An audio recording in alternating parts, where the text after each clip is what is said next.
Un saludo muy especial para todos. El Señor los bendiga. Qué alegría poder estar aquí compartiendo con mi amigo, el Padre Carlos Yepes. Padre, bienvenido. Muchas gracias, Juan David. Un gusto poder estar contigo. Sé que estás en tu tarea de esposo y de papá de Ángel David. Y yo sé que es una etapa muy bonita de la vida que estás viviendo, como mucha gente de la Escuela Bíblica Católica de Yeshua, que conocimos muy jóvenes, que luego siguieron como el camino, el proyecto de vida del matrimonio y que ahora son buenos papás, buenas mamás y van luchando en su vida conyugal, en su vida de pareja. Sí, Padre, muchas gracias, verdad, por todo ese acompañamiento espiritual, todo ese testimonio de fe que nos ha ayudado y nos ha alentado a vivir la vida de pareja, la vida de familia, la vida ahora de papá, que qué bendición tan grande tener la oportunidad de ser papá, de verdad que ha sido una alegría muy grande, Padre. Bueno, Padre, entonces estamos aquí compartiendo con todos los oyentes de la emisora La Voz de Jesucristo y con los que nos ven a través del canal de Yeshua TV, y queremos hablar de un tema que hoy está muy frecuente y que me tiene muy preocupado, y yo sé que a muchos que estamos en esta tarea de evangelización, y es la tibieza espiritual o ese enfriamiento en la parte espiritual. Después de la pandemia, muchas personas se acomodaron en su casa, simplemente a ver por televisión o a ver por internet, pero ya dejaron de frecuentar los grupos de oración, los grupos bíblicos, las comunidades. Inclusive, Padre, hemos visto casos que han dejado de frecuentar hasta la Eucaristía. Y no solo la Eucaristía en semana, sino la Eucaristía de dominical, la Eucaristía de los domingos. Pero ve uno que no es un fenómeno que lleva solo a esta tibieza o a esta pereza, sino que luego va repercutiendo en toda la vida, porque es un alejarse de Dios, un distanciarse de Dios y ya ocuparse en otras cosas. Quisiera, Padre, que habláramos un poquito de esto. Los tiempos cambian. Lo que no sabemos es si cambian para bien o para mal. Francisco, nuestro Papa, utiliza mucho una expresión. Dice, no estamos en una época de cambios, estamos en un cambio de época. Y en este cambio de época, el Papa habla de que la Iglesia tiene que escuchar, tiene que caminar sinodalmente, caminar juntos, caminar muy de la mano, leyendo los signos de los tiempos y mirando las necesidades, las búsquedas del hombre de hoy. Si tú me preguntas, esta tibieza espiritual que ha sido de siempre en el ser humano, cuando dice, porque no eres ni frío ni caliente, sino tibio, por eso mi boca te vomita, recordando el famoso texto de Apocalipsis, pensamos como en tres realidades que nos pueden enfriar, tres realidades. La primera, vivimos lo que algunos llaman una mentalidad o una cultura imperante, laicista, secular, que de alguna manera ha desplazado todo el pensamiento cristiano y ha hecho que sea menos relevante social, política y culturalmente. Esta cultura laicista pretende construir un proyecto de vida, un proyecto de matrimonio, un proyecto de familia, un proyecto social e incluso un proyecto humano prescindiendo de Dios. Nadie puede negar que desde el mundo de la educación, la escuela, la secundaria, la universidad, nosotros de alguna manera entendemos hoy la vida prescindiendo inconscientemente de Dios. pareciera que no lo necesitáramos. Entonces ese pensamiento laicista, ese pensamiento secular, se ha metido muy fuertemente en la sociedad, en todos los estamentos, e incluso dentro de la misma iglesia. Esa es una realidad. Una segunda realidad es que la pandemia, que apenas acabamos de superar y de salir de ella hace unos meses, nos ha llevado a enfriarnos. Tuvimos por 2 años largos templos cerrados, tuvimos la imposibilidad de una asistencia a la Eucaristía diaria, la Eucaristía dominical, y esto llevó a la gente a pensar: no necesito de la vida sacramental, no necesito del pan de vida. Eh, y esto ha acelerado, digamos, en personas que tienen cierta distancia frente a la iglesia, un mayor enfriamiento, o lo que tú decías, tibieza espiritual, tibieza espiritual. Ese es un fenómeno que es mundial, que es global, que constatamos. Entonces, lo primero es ese pensamiento secular. Segundo, todo el tema de la pandemia, que ha acelerado este pensamiento laico, donde puedo falsamente prescindir de Dios en mi vida. Y lo tercero, encontramos en la llamada cultura digital un pensamiento muy crítico frente a la iglesia, un pensamiento en algunos casos hasta hostil frente a sacerdotes, frente a católicos declarados. Se les mira con recelo, se les mira como piezas de museo, se les mira de manera anticuada. Entonces las nuevas generaciones, los más jóvenes, sienten que esto de la fe, del ser creyente, no es para mí, y le dicen a la mamá, al papá, a los tíos, a la familia: es que eso era en tu tiempo, es que ahora esto es distinto, olvidando que no hay nada tan omnipresente en la vida del ser humano como la fe, y nada tan real como la acción de la vida nueva que Dios en Jesucristo nos quiere dar. Por eso esas tres razones: la primera, el secularismo; la segunda, el aceleramiento de ese secularismo con la pandemia; y la tercera, un discurso crítico frente a lo religioso, frente al creyente, que hace que se mire con cierto desdén a aquellos que dicen creer, nos ha llevado a entibiarnos espiritualmente. Sí, padre, me preocupa sobre todo las personas que antes estaban comprometidas, que uno les veía una fe, un testimonio dinámico, activo, y que ve uno que, como lo mencionabas, por estas tres situaciones, han caído como en esa comodidad, en esa zona de confort, en esa tibieza, pero luego llegan otras cosas que sí les atrapa su tiempo. Entonces, el trabajo, las cosas del mundo, las cosas normales de la familia, y Dios pasó como a un segundo plano.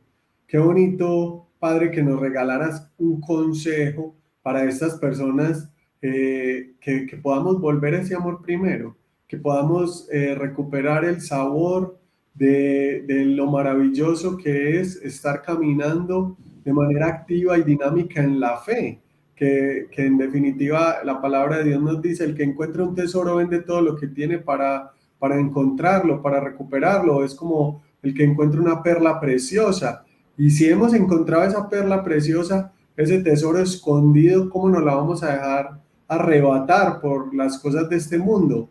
Dice muy, muy lindo el Papa Francisco en el Evangelii Gaudium: no te dejes robar la alegría de evangelizar, no te dejes robar la alegría de la comunidad, no te dejes robar la fraternidad.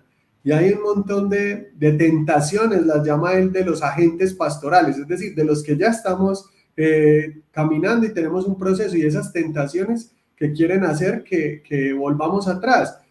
Y pienso que la pandemia y todos esos fenómenos que menciona ayudó mucho a eso. Entonces, ¿qué le podríamos decir a las personas? Hay dos evangelios, aunque suene fuerte: hay el evangelio de Cristo y hay el evangelio del mundo. El evangelio de Cristo nos dice: vine a esta tierra para mostrarles que la vida es grande cuando hay amor, que la vida tiene sentido cuando se entrega en servicio por los demás. que no hay expresión más elevada del amor que el perdón, que la solidaridad. Son palabras síntesis del Evangelio. Vivir para amar, vivir para servir, vivir para entregar la vida. Y los que hemos estado en las bregas del Evangelio, en los trabajos, en las tareas del Evangelio, sentimos que los momentos de mayor gratificación en la vida es cuando uno ama y se vive en armonía, en fraternidad. Hay comunidad conyugal, hay comunidad familiar, hay comunidad cristiana en el grupo, en el movimiento apostólico en el que se está. Se siente la alegría de la vida fraterna, sentir la alegría del perdón, porque el perdón es sobre todo un regalo para mí antes que para otra persona. Y sabemos que Jesús, más allá del Padre Nuestro, más allá de la pregunta de Pedro, perdonar 70 veces 7, la respuesta de Jesús a Pedro, perdonar 70 veces 7, más allá de Jesús en la cruz, morir diciendo, perdónales porque no saben lo que hacen, entendemos una verdad suprema y es que perdonar genera un camino de mucha libertad interior. Hoy está ese evangelio el que hemos conocido, el de la fraternidad, el de la vida, el del amor, el de entregarnos como un camino de plenitud, de felicidad, no exento de cruz, porque Jesús dice que siempre habrá cruz en la vida, pero que el yugo de su cruz es más llevadero que los yugos o las cargas del mundo. Y paralelo con el evangelio de Cristo está el evangelio del mundo. Y el Evangelio del mundo lo podríamos sintetizar en 2 o 3 palabras, Juan David y amigos que están a esta hora escuchándonos o conectados en redes sociales. El Evangelio del mundo es, usted vino a la vida 1 a conseguir plata, vino a la vida 2 a pasar bueno, y vino 3 a el menor esfuerzo, el facilismo en todo. Entonces, el hacer dinero, el pasar bueno, el bienestar y el facilismo se nos volvió como meta de la vida. Inconscientemente ese evangelio del mundo se ha ido metiendo inconscientemente en muchos agentes evangelizadores dentro de la iglesia. Tan claro es esto que no es solamente en los laicos, sino en la vida consagrada, sacerdotes, religiosas, novicios de comunidades, novicias en la vida religiosa femenina. Y cuando antes se entendía asumir una vida consagrada como servicio toda la vida, hoy decimos, yo quiero ponerle condiciones al servicio, que sea por un tiempo, yo no quiero asumir ciertas responsabilidades, quiero una vida de bienestar. Y resulta que el Evangelio de Jesús no va con las coordenadas del Evangelio del mundo. De hecho, hay una expresión que a mí siempre me impresiona y que hoy tiene que tener mucho eco en la vida del cristiano, del creyente. El que quiera ganar el mundo, el que quiera ganar la vida, la va a perder. Pero el que por el contrario entregue su vida, gaste su vida, done su vida, la va a ganar. Sabemos que Jesús dice, a mí no me arrebatan la vida, yo la doy libremente. Y esta frase tan sencilla, dicha por el Hijo de Dios, tenemos que repetirla como evangelizadores, a mí no me arrebatan la vida, yo la doy cada día y la doy con alegría y la doy con paz y la doy con libertad y la doy con amor por mis hermanos. Podemos construir nuestro cielo aquí en la tierra. Podemos tener el mundo de confort, de comodidades que nos muestra en las series de Netflix, las producciones de Hollywood, los amigos que ostentan con su éxito económico y profesional. Pero al final decimos, me compré el mensaje, me compré el paquete del Evangelio del mundo y sin embargo, ¿por qué no soy feliz? Porque siento que hay algo en mi vida que no me llena plenamente, porque cuando he estado en comunidad, he evangelizado, he compartido, he sido más feliz ahora que entiendo la vida simplemente como trabajar, hacer dinero, acumular, viajar y, entre comillas, comer rico, pasar bueno en restaurantes, en una vida que el mundo nos presenta como la gran cosa y la gran meta de cualquier ser humano. Así es, Padre. Qué sabias palabras nos comparte y muchas gracias. Mientras usted compartía ese paralelo entre los dos mensajes o los dos evangelios, el evangelio del Señor, el evangelio verdadero y el falso evangelio del mundo, pero que también lo pinta, lo vende como una buena noticia. Eh, yo pensaba en los momentos más felices de nosotros como evangelizadores, de nosotros como hombres que buscamos seguir y servir al Señor. Y en algún momento lo compartía con un hermano y amigo predicador y decíamos que qué bonito es cuando uno está llevando el mensaje y uno siente que el Espíritu Santo se apodera de uno. Y yo digo que cuando uno le está sirviendo a Dios, la vida se convierte como en un reloj suizo, donde todo se mueve de manera perfecta y uno siente que todo tiene sentido y uno le parece estar en el lugar correcto, haciendo lo correcto y puede ser testigo de ese amor y de ese actuar de Dios. Mientras que cuando uno se aleja del Señor es todo lo contrario a ese reloj suizo que funciona de manera precisa, correcta y perfecta. Uno siente que todo es un caos, un desorden, que nada tiene sentido y que no vale la pena vivir. Y ese momento de servicio a Dios, pues lo llena a uno y le da vida. Yo le he escuchado a usted, dar vida, da vida. Y me gusta esa expresión porque es lo que uno experimenta en esos momentos de evangelización. Otro de los momentos muy lindos es cuando uno se da cuenta de que Dios tocó en una oración, en una Eucaristía, en un retiro espiritual a alguien y uno puede ver esa persona cómo está experimentando el amor de Dios, el perdón de Dios, cómo se siente abrazado, perdonado, ser testigo de ese paso de Dios por la vida de alguien es otra de las alegrías más grandes que nosotros como evangelizadores sentimos. O cuando uno siente que esa presencia de Dios colectiva se apodera de toda la asamblea en una oración, en una canción, en una Eucaristía, y uno puede percibir a Jesús paseándose por ahí, tocando corazones, como por mencionar tres de los momentos que a mí me han marcado mucho y lo compartía, como les mencionaba, con algún amigo predicador, que son momentos que los llenan a uno de vida y de alegría y que eso uno no lo cambia por nada, no lo cambia uno por unas vacaciones en el mejor hotel o por un tiempo de comodidad o prosperidad, porque son una alegría más grande, más profunda, son realmente plenas. Y ahí entiende uno las palabras de Jesús, yo he venido para que tengan vida y la tengan en abundancia. Entonces, en este mismo orden de ideas y continuando con lo que nos mencionabas, Padre, yo también quisiera recomendarle a todos los que nos están escuchando o a todos los que nos están viendo que no nos dejemos robar la alegría del Evangelio, que hay que hacer lo que tengamos que hacer para volver a esa alegría, a ese amor primero, que nos tenemos que levantar. El Papa Francisco dice que la vida no es un sofá, para uno acomodarse ahí en el sofá y quedarse quieto, no, que hay que levantarnos, hay que salir de la zona de confort.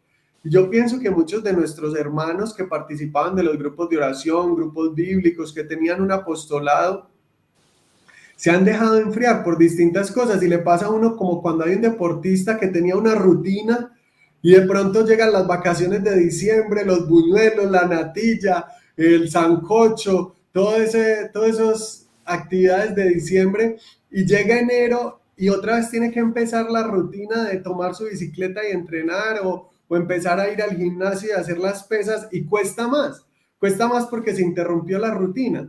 Yo siento que la pandemia hizo eso, que hizo que muchos nos aperezáramos, nos acomodáramos, pero es momento de dejar la pereza a un lado, de no dejarnos robar la gran bendición, de volver a escuchar la vocación, el llamado que nos hace Dios y de retomar el camino. No, me ha sonado mucho un texto de Isaías que dice, yo el Señor tu Dios te indico el camino por donde debes seguir. Es decir, ya llevabas un camino, ahora te muestro por dónde debes seguir. y te enseño lo que es provechoso y lo que te va a servir verdaderamente. Isaías 48:17. Y es volver a escuchar esa voz de Dios, volvernos a dejar enamorar por Él, escuchar el verdadero evangelio y empezar a vivirlo, volver a tomar ritmo, porque el mundo, el dinero, el trabajo, las vacaciones no nos van a dar la plenitud. ¿A quién iremos si solo tú, Señor, tienes palabras de vida eterna? Y yo creo que esta respuesta de Pedro cabe para todos y para todas las tres razones, Padre, que usted muy bien nos ilustraba al inicio. Ante los ataques de ciertas personas a la iglesia, ante esa manera hostil de dirigirse a nuestros sacerdotes, a nuestros evangelizadores, a nuestra iglesia, ante el enfriamiento por la pandemia y ante la cultura laicista, tenemos que responder de nuevo con Pedro: ¿a quién iremos? Si solo tú, Jesús, tienes palabras de vida eterna. Tenemos que recuperar el rumbo, recuperar el camino. Eso es la metanoia, la conversión, que hay que volver a vivir, volver a recuperar el norte, volver a recuperar el rumbo. Y esto va para todos, incluyéndome. Volver a recuperar el norte de la alegría del evangelio, porque es que es una alegría y no nos podemos dejar engañar por la tentación que nos quiere desanimar, enemistar, dividir. No nos podemos dejar engañar por la tentación que quiere sembrar cizaña, sospecha de los unos por los otros, y tenemos que retomar el camino del Señor. Recuerda ese evangelio que nos dice Jesús: yo he venido a traer fuego y ojalá ya estuviera ardiendo. Pues bien, qué bonito volver a sentir ese fuego del amor de Dios en nuestros corazones, como los discípulos de Maús, que les ardía el corazón por el camino mientras les explicaban las escrituras. Qué bonito volver a experimentar ese fuego del amor de Dios y propagar ese fuego con los demás, porque Jesús nos ha dicho que ojalá ese fuego ya estuviera ardiendo en muchos corazones y en muchos lugares. Sí, hay un sacerdote jesuita que fue muy reconocido por los años del Concilio Vaticano II, hace justo 60 años. Hablamos de Carlos Rahner. Él veía los cambios rápidos en el mundo. Desde los 60 ya se veía no solamente la revolución industrial, sino que se avisoraba la revolución tecnológica. Y entendía que el mundo empezaba a avanzar muy rápido y el ser humano estaba sobrecargado, sobreestimulado, aturdido, bombardeado, puede ser la expresión, por imágenes, por publicidades, por sonidos, por mensajes. Y Carlos Rahner decía, a propósito de cuidar este tesoro de la fe, decía: el hombre del próximo siglo, ya llevamos 22 años de este próximo siglo, del que hablaba hace 60 años Rahner, decía: el hombre del próximo siglo o será un hombre de vida interior, o será un hombre de vida espiritual, o será un místico, o simplemente no será nada. Y quiero citar a este hombre y sus palabras proféticas hace 60 años, porque hoy constatamos que se nos volvió el mundo lo que algunos llaman la generación F. Y cuando uno le preguntan ¿y cuál es la generación F? Se nos volvió la vida por F, Facebook, por F, fútbol, por F, fashion, moda, por F, frivolidad, por F, facilismo de la vida. Sin darnos cuenta, este Facebook, fútbol, fashion, farándula, frivolidad, facilismo de la vida nos ha tornado superficiales. Y falta por F ese fuego del amor primero que el Espíritu Santo siembra en los corazones. Yo sé que es un combate del cual a veces nosotros mismos, Juan David, amigas y amigos que están a esta hora conectados y nos escuchan, no somos conscientes, pero vale la pena recordar que el ser humano no es solo biología, que el ser humano no es solo necesidades inmediatas, sino que somos una realidad abierta a la trascendencia, abiertos a la espiritualidad, y que el mundo, la felicidad y el sentido de la vida para el hombre tendrá una oportunidad, lo repito, la vida del hombre tendrá una oportunidad si nos abrimos al mundo interior donde mora Dios, a la espiritualidad. En este tiempo, no me lo has preguntado, pero en este tiempo de receso que he tenido, lo he aprovechado mucho leyendo autores espirituales. Hay uno que me encanta, un místico del puro medioevo, Meister Eckhart, el maestro Eckhart. Está un alumno suyo, Johannes Tauler o Juan Tauler, el taulero. Está también otro, Enrique Susono, Suso. Y leyendo nuestros místicos de la escuela alemana, uno descubre cómo hoy en el ser humano hay tanto por explorar, no en el mundo superficial del océano, sino en el mundo profundo de las aguas submarinas. Hoy somos como una embarcación, un pequeño velero colocado sobre la superficie del océano y a veces conducidos por olas de la moda, de la farándula, del pensamiento políticamente correcto o políticamente dominante, donde Dios no tiene cabida, donde Dios es mirado con recelo, y nos dejamos arrastrar y pasamos años preciosos de la juventud, de la adultez y de la vida, pensando, tengo que conseguir, tengo que comer rico, tengo que disfrutar, tengo que vivir, y olvidamos que el sentido profundo de la vida está en la capacidad de trascender y en la capacidad de dejar vivir a Dios en nuestro ser. Como decía hace 1600 años San Agustín, nos creaste, Señor, para ti, y nuestro corazón andará inquieto hasta que no descanse en ti. O como decía el mismo San Agustín, tarde te amé, oh hermosura tan antigua y tan nueva. Tú estabas dentro de mí y yo deforme como era, te buscaba en la exterioridad, en las criaturas y las cosas del mundo, olvidando que eso que me fascina, las criaturas y las cosas del mundo, si no estuvieran en ti, no tendrían consistencia. Por eso esta reflexión, Juan David, es una invitación como a cierta hondura de la vida, a cierta profundidad sobre para qué vine al mundo. Yo no soy mi mascota, yo soy más que mi mascota, a propósito de que hoy en todas las casas hay mascotas. La mascota vive para comer, para jugar, para reproducirse y para morir. Y un ser humano no puede vivir simplemente para comer, para reproducirse, para jugar, divertirse y finalmente morir. Eso está bien en la mascota, el perro o la gata de tu casa, pero nosotros somos abiertos a la trascendencia.